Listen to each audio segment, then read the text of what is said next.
जमलेला आहात. विशेषतः रवींद्र मंकाळे सर बेंगळुरूहून आपल्याकडे इथे आलेले आहेत आणि बौद्ध धम्म परिषदेच्या या विषयासाठी त्यांचं मी खूप स्वागत करतो. त्याच पद्धतीनं निप्पाणी भागातल्या आंबेडकरी चळवळीमध्ये सक्रिय कार्यकर्ते आपण सर्वजण आपल्या सर्वांचं स्वागत करतो आणि या छोट्याशा मीटिंगमध्ये निवेदन देण्यासाठी मी आपल्यासमोर उभा आहे.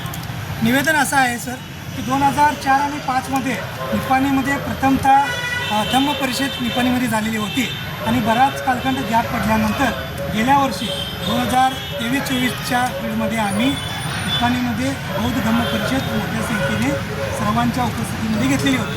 त्याच्यामध्ये शिवळे सर असतील, वराळे सर असतील, हरीशदा असतील, अविनाशदा असतील आणि सुधाकर माने यांच्या नेतृत्वाखाली तो कार्यक्रम करण्यात आलेला होता.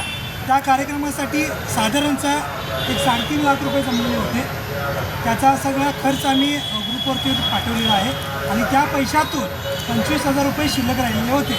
ते 25,000 रुपये हे आम्ही शिक्षक संघटना जी शाखा आहे शिक्षक संघटनेची त्याच्यामध्ये ठेवलेले होते.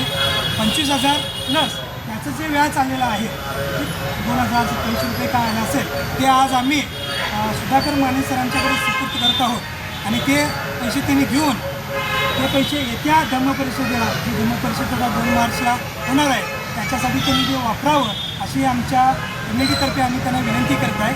आणि सुनील चव्हाण सरांना मी विनंती करतो आहे की त्यांनी ते पैसे त्यांच्या हातामध्ये सुपूर्द करावे.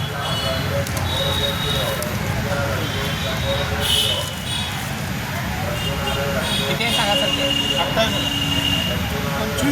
25,000 अधिक 2,000 त्याचे व्याज 27,000.